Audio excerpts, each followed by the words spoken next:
Have we ever stopped to think contentment is happiness? When life gives us many things, we often want even more. Sometimes, we don't even know what enough is. We ask ourselves, are we truly happy with what we already have? Perhaps you are regretting what you haven't yet achieved, or maybe you just missed out on something. If so, this story is for you. It might change the way you think. Listen carefully until the very end. In a poor village, night fell, and the warm yellow light from lanterns outside the small eateries spilled onto the dew-covered cobblestone streets. In a humble noodle shop, the owner, Mrs. Margaret, was preparing servings for the customers. John, a traveler passing through the town, sat waiting for his bowl of noodles, eyes fixed on the steaming bowls.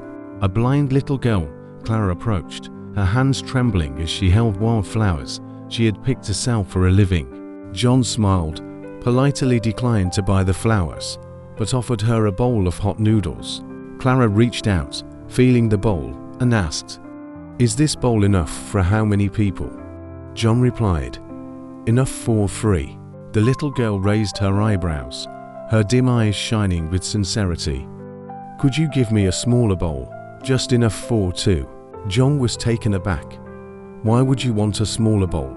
Clara replied softly, "My mother, Mrs. Elizabeth, told me to only take what's enough." John looked ahead and saw her mother, Elizabeth, sitting in an old wheelchair, her legs frail, silently watching her daughter.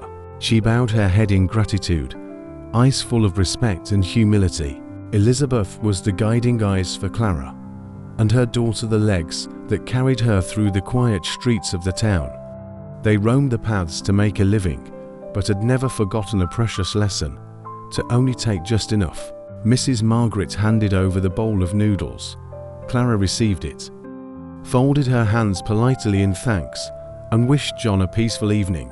The small figure gradually disappeared under the lantern light, and John's thoughts turned inward, all rushing through the streets, exhausting himself in pursuit of wealth while forgetting the true value of life.